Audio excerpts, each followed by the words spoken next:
بعد تعطون ولدي 5000 على النار راتب. وسجلوا عندي رسمي وارفع نسبة السعودة، ويلا يا صديقي سوي نطاقات الاباء بيدفعوا الرواتب. ماشي الله يوفقك. وبالطريقة دي يا طول العمر كسبت فينا معروف وكسبت لك شاب سعودي وببلاش. ايوه بس انا صراحة اخاف من كسر السعوديين والقرقرة حقتهم، اخاف منهم جدا يا جماعة، ما ابغى نخرب الموظفين اللي عندي الثانيين. انت في طول عمرك ابعد عن الموظفين، ابعد. اللي اريد منك بس انك تحسسه انه مدير. مدير ايه؟ الادارات عندي كلها مشغولة بالاخوة العرب هذا غلبوك يا عقاب. لكن تدري يا طويل العمر انت ولا فيلم عندك اسم اداره، ولا تدري انا عندي اسم اداره عينوا فيها يا طويل العمر والله يرحم والديك. ادارة زي ايه يعني؟ اداره المطامر. المتامر؟ قصدك المتابعة؟ المتابعه والمطامر صب واحدنا. المهم يا طويل العمر متى تبغاني اجيب الولد؟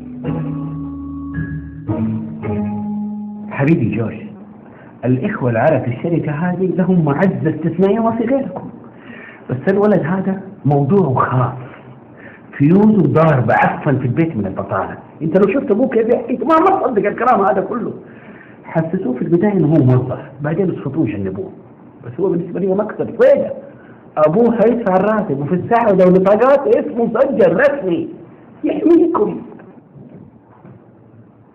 والله إذا هيك بيزبط، ليه ما بيزبط؟ نلحشوا مع الموظفين. بس بدي أقول لك شغلة من هلا يا أبو عبد الله، الشاب هيدا ما بدي إياه يتدخل بأي شيء من شغلنا. أنت بتعرف إنه نحن عندنا كومبيتيتورز عم بينافسونا بالسوق وعندنا كونسبت معقدة، ومشان هيك ما بدي إياه يقرب على شيء إلنا. عمره ما راح يقرب لشيء له علاقة بالشغل. سيقول يا حبيبي اليوم الأول عنده مباراة لازم يتأخر، اليوم الثاني أمه تعبانة، الثالث العمة دايخة، الرابع مدري إيش، الخامس 3 شهور لا تسأل عن دوامه، باي باي ولا عاد يجي هنا.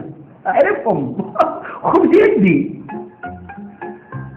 هيك تفوت. أهلا وسهلا. السلام عليكم. أنا طارق بندر الموظف الجديد عندكم في الشركة. تفضل شرف. أهلا وسهلا ويا مرحبا وحياك الله. السعودة بالنسبة لي هذا كلام يعني واضح. لو تعرف قديش أنا متمسك بالشباب السعوديين بيني وبينك كذا ما تدخل العالم، لا تأخذ دوركم معك. موفق يا حبيبي، تفضل إن شاء الله حيرتب أمورك. تفضل يا حبيبي. مع ألف سلامة. مع ألف سلامة عليكم.